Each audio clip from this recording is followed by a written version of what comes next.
안녕하세요. 기도를 갈망하며 기도의 자리에 나오신 여러분을 예수님의 이름으로 환영합니다. 일상의 기도를 안내하는 김수인 권사입니다.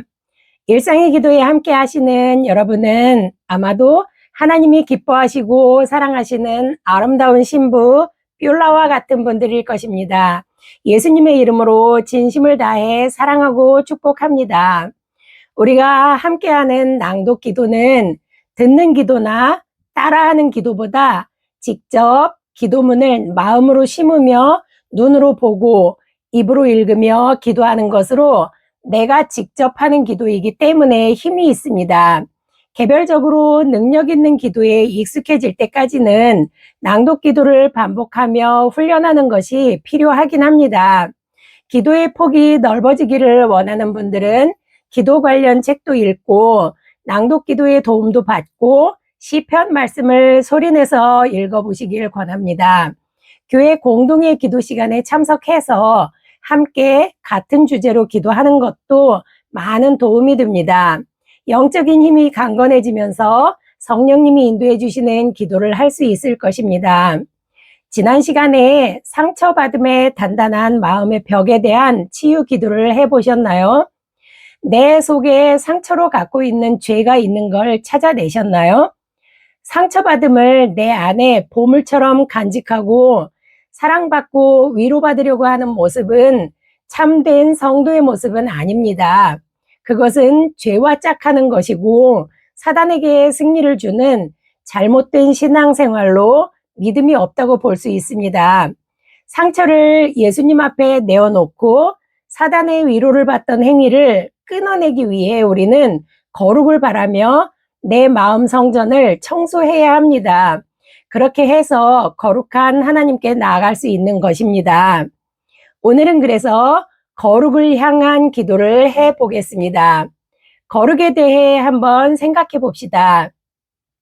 성경 말씀 안에 거룩이란 단어가 447번 언급되었다고 합니다. 하나님이 거룩에 대해 얼마나 많은 관심을 갖고 계시는지를 알 수 있습니다. 우선 그 중에 몇 구절을 살펴보겠습니다.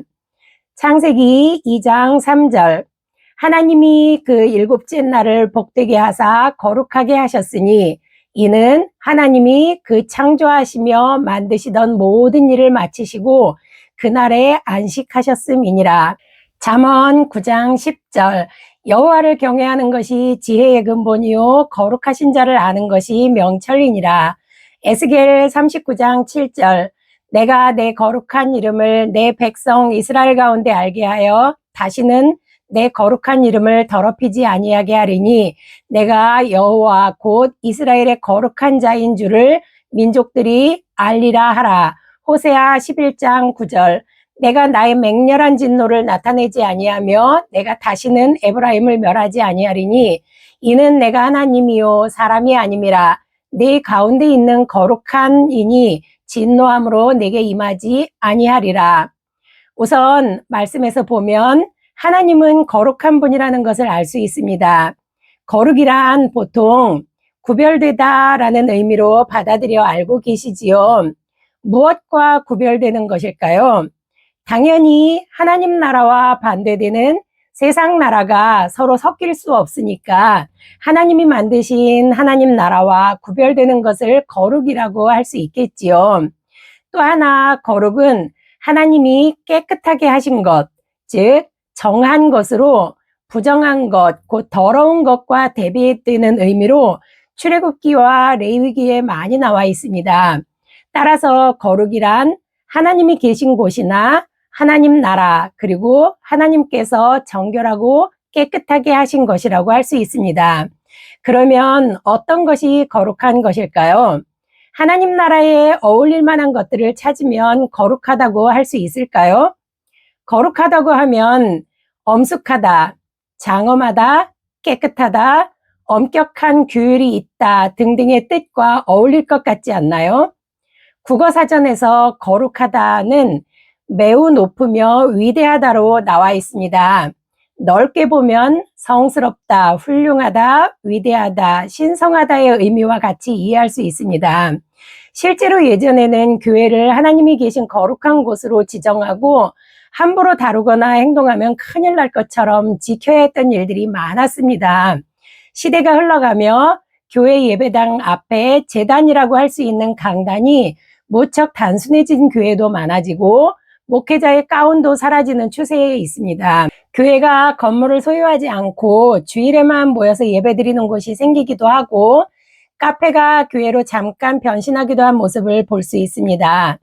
우리가 많이 알고 있는 조정민 목사님이 심호하시는 베이직 교회도 평일에는 스튜디오로 사용되는 넓은 곳을 주일에만 모여 예배하고 매월 마지막 주차에는 뭇별 예배라고 해서 각각 흩어져 다른 곳에서 예배드리는 형식을 꾸준히 유지하고 있습니다. 이렇게 거룩한 하나님께 예배하는 생각이나 자세, 의미들이 많이 달라졌습니다. 그러면서 성전이라는 의미를 건물에 두지 않고 진심으로 하나님이 계신 곳으로 이해하면서 생각의 전환이 많이 되고 있습니다. 이것은 좋은 변화이며 하나님의 뜻과는 다르게 보이는 형식에 매여 어쩌면 거룩을 포장한 곳에서 더한 죄를 짓지 않도록 하고 하나님이 바라시는 방향을 찾아 나아가는 것이라고 생각됩니다. 우리가 모여 예배하는 곳은 사실 성전이라고 하면 안 된다고 합니다. 왜냐하면 이스라엘 백성도 디아스포라로 흩어져 있으면서 회당이라는 곳에 모였으며 성전은 한 곳, 오직 예루살렘 성전만 인정했는데 그곳이 70년에 로마에 의해서 초토화되어 무너졌기 때문입니다. 예수 이름으로 모인 곳이 교회이고 많은 사람이 모여 예배드리는 건물은 교회당이나 예배당이라고 불러야 맞다고 하는 것입니다. 우리가 그동안 사용한 성전이라는 개념을 잘못 이해한 결과로 지켜야 하는 많은 엄격한 규율이 있었던 것입니다. 이런 것들이 우리가 거룩을 지나치게 엄숙한 것으로 받아들이고 지키려고 했던 행위 신앙이라고 볼 수 있습니다.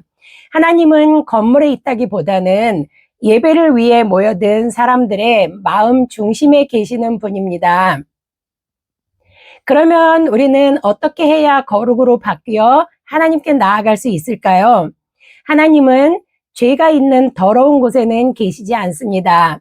그런 곳에 하나님을 찾는 자들이 죄를 회개하고 기도하면 하나님이 임재하셔서 거룩하게 해주십니다.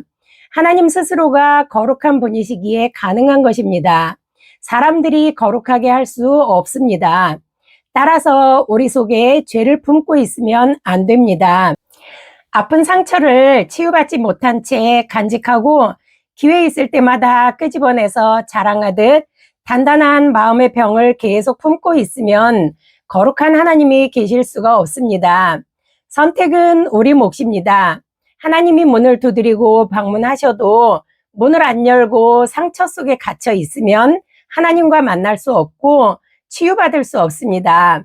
내가 하나님 앞에 죄인임을 인정하고 문을 열어 맞이하고 죄를 내어놓고 회개하면 하나님이 깨끗하게 씻어주시며 거룩히 여겨주시는 것입니다.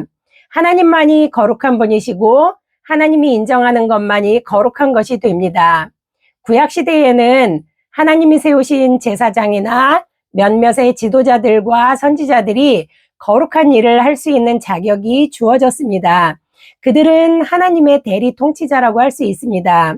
신약시대로 넘어오기 전 400년 정도의 시간을 신구약 중간시대라고 하면서 종교적 암흑기라고 합니다. 이 시기에도 하나님은 침묵하신 것 같습니다. 제2의 사사시대처럼 사람들이 자기 소견에 옳은 대로 하면서 메시아를 기다립니다. 마카비 혁명을 통해 잠깐 나라를 되찾은 이스라엘이 결국 로마의 정치에 굴복하며 믿음이나 소망을 잃어버렸을지도 모릅니다. 기대하지 않던 순간에 예수님이 오셨는데 왕 대신 메시아로 오시지 않았다고 받아들이지 않았습니다. 예수님은 그들이 생각하는 거룩과는 거리가 먼 행동을 하셨습니다. 성전의 마당에서 장사하는 상을 얻기도 하시고 독사의 자식이라며 거친 말을 쓰고 안식일에 하지 말아야 할 일들을 하셨습니다.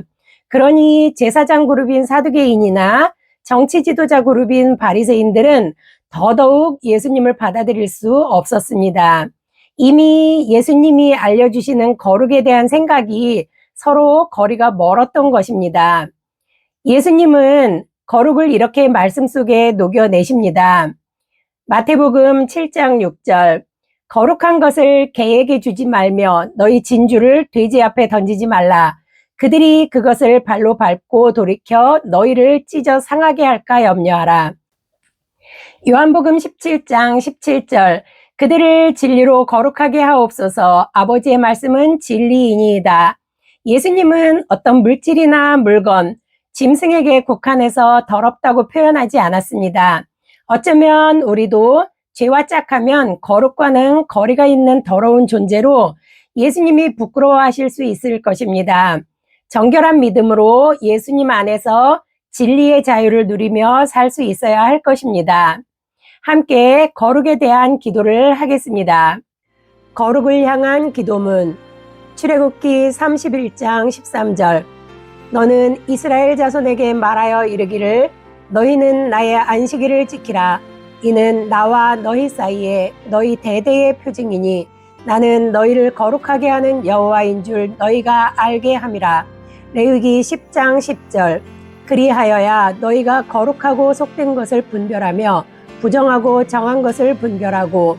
민수기 15장 40절, 그리하여 너희가 내 모든 계명을 기억하고 행하면 너희의 하나님 앞에 거룩하리라.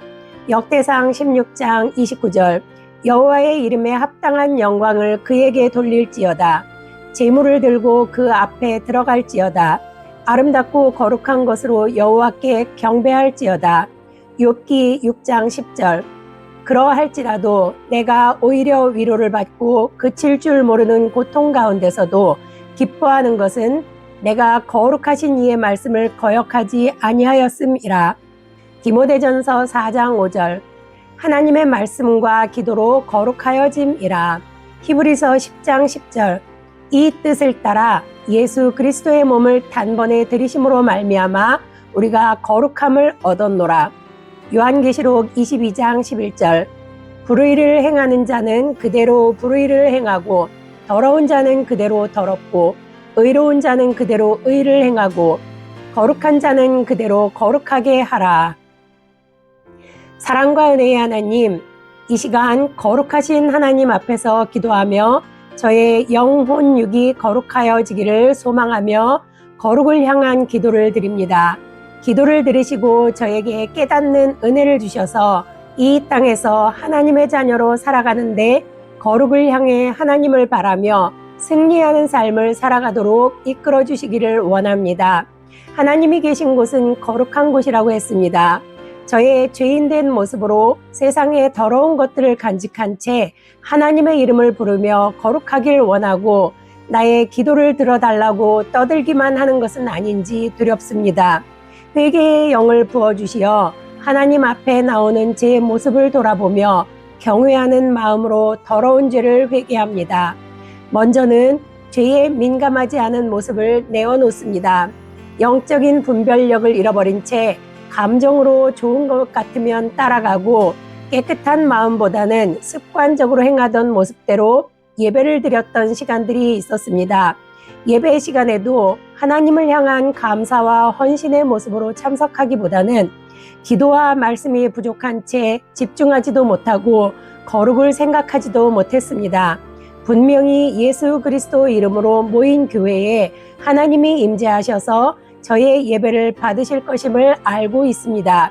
하나님이 계신 곳은 거룩한 곳이라서 신발을 벗으라고 모세에게 말씀하신 것처럼 하나님께서는 어쩌면 저에게도 겸손히 낮은 자의 모습으로 예배하길 원하실 것입니다. 그런데 저는 그 말씀을 잊고 너무도 편한 자세로 앉아있던 모습을 회개합니다. 부족하기만 한 저의 죄를 용서해 주시고 다시 한번 정결함으로 나아가 하나님께 예배드리도록 깨우치고 인도하시길 기도합니다. 우리는 어쩌면 거룩에 대한 오해를 하고 있었는지도 모르겠습니다. 목사님이 가운을 입고 엄숙하게 예배를 집례하는 모습이라던가 예배당의 자줏빛 두꺼운 커튼 아래 무릎 꿇고 두 손 모아 기도하는 자세라던가 강단의 붉은 카펫을 거룩의 안개가 덮고 있는 것처럼 생각되어 함부로 올라가 밟으면 안 되는 것으로 거룩을 인식했는지도 모르겠습니다. 말씀에서 거룩은 하나님이 계신 곳이며 더러운 곳에도 하나님이 오셔서 사랑으로 정결하게 씻어주시면 부정함이 없어지고 거룩해지며 성도들은 말씀과 기도로 계명을 지킬 때 거룩해진다고 알려주셨습니다.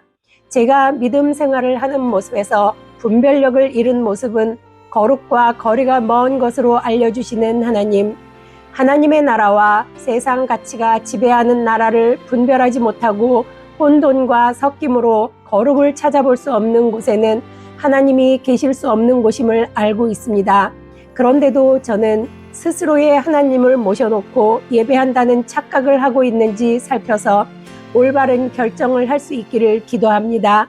예수님이 내 마음 중심에 계시면 그곳이 성전이라고 하셨습니다. 그 성전은 거룩한 곳일 텐데 그 성전을 우리가 어떻게 다루고 있습니까?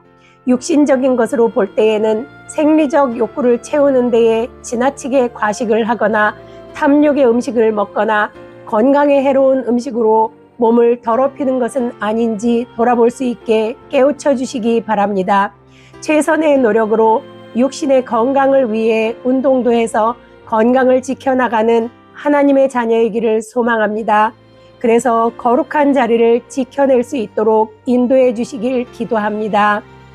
내 눈과 코와 입과 귀, 머리부터 발끝까지 모든 육체와 생각하는 혼과 영까지 예수님의 보혈로 덮어주셔서 예수 그리스도의 성령으로 깨끗이 거룩의 옷을 입기를 믿음으로 간절히 기도합니다. 아침마다 내 마음을 새롭게 변화시켜 일으켜 주시기를 기도합니다. 마음이나 영적인 부분에도 성령님이 항상 함께 하셔서 거룩을 지키며 하나님과 교제하는 시간을 마음껏 누리기 위해 세상을 바라보는 시선을 줄이길 계획합니다. 수시로 십자가 보혈로 나를 구원해 주신 예수님의 이름으로 간구하며 성령님께서 깨닫게 해주시는 말씀을 감동으로 받고 내 발의 등불로 인도받게 도와주셔서 거룩한 주님과 함께하길 원합니다. 그래서 내 심령은 하나님의 영광으로 가득하길 기대합니다. 주님만이 진정한 생명의 모든 근원이십니다. 지킬 만한 그 무엇보다 마음을 잘 지켜서 주님에게서 오지 않은 것들이 무엇인지 찾아낼 수 있는 분별력을 주시기 바랍니다. 하루하루 살아가는 여정에 거룩한 주님의 성전이 된 자녀로 지내며 함부로 결정하지 않도록 도와주시기 바랍니다. 제가 만나는 사람을 사랑으로 존중하며 주님의 이름을 알리는 기회로 만들기로 노력하겠으니 잊지 않고 생각나게 함께 하시기 원합니다. 정결한 자리를 지켜 예수 그리스도 이름이 드러나는 분별력 있는 판단과 행동으로 빛과 소금이 되게 하셔서 꼭 필요한 하나님의 자녀 역할로 쓰임이 되도록 인도받고 싶습니다. 그러나 하나님의 뜻대로 이루어지기를 기도합니다. 모든 영광을 주님께 드립니다. 모든 말씀을 나의 인도자요 구원자 되시며 거룩하신 예수님의 이름으로 기도합니다. 아멘. 어떻게 거룩해진다고 했나요? 하나님께 안식일을 기억하여 지키며 그런 가운데 거룩하고 속된 것을 분별합니다. 평소에 계명을 기억하고 지켜 행하고 여호와의 이름에 합당한 영광을 드림과 하나님의 말씀과 기도로 거룩하여지는 것입니다. 예수님이 오신 후에는 예수님께서 단번에 몸을 들이심으로 우리가 거룩함을 입었다고 했습니다. 결론적으로 말하면 하나님과 함께하는 동행의 삶을 살면 거룩해지는 것입니다. 우리 모두 거룩한 자로 인정되어 하나님의 자녀로 평생을 살아갈 수 있기 위해 하나님과 동행하는 말씀과 기도로 묵상하며 우리를 구원해 주신 예수님을 믿는 생활이 거룩한 삶입니다. 우리 모두 내 안에 단단한 나와 짝하지 않고 주인 되신 예수님과 동행하며 오늘도 승리하는 삶으로 나아갑시다. 오늘도 일상의 기도를 함께한 여러분의 마음과 표현을 기다립니다. 구독과 좋아요 그리고 격려의 댓글은 일상의 기도 영상을 만드는 제가 큰 힘을 받게 됩니다. 일상의 기도방 구독자가 누구인지는 설정에서 비공개로 되어 있으면 제가 알 수가 없더라고요. 여러분은 클릭 한 번 하는 작은 일이지만 한 번 클릭해 주시는 기록을 적용해서 유튜브가 알고리즘을 만들어 주기도 합니다. 조회수를 늘리는 일, 좋아요 개수가 늘어나는 일, 구독자가 늘어나는 모든 활동은 유튜브가 세밀하게 분석하는 것 같습니다. 여러분이 일상의 기도에 함께 참여하여 하나님 나라 확장을 위해 노력해 주시고 알람 설정과 영상 공유로 간접적인 전도와 선교 활동이 되는 것이기도 하니까 다시 한번 부탁드리겠습니다. 다음 시간엔 대표 기도를 해보겠습니다. 다음 시간까지 거룩을 향한 기도를 일상의 기도로 해보면서 일상의 생활에서 기도와 말씀으로 승리하는 하루하루가 되시기 바랍니다. 감사합니다.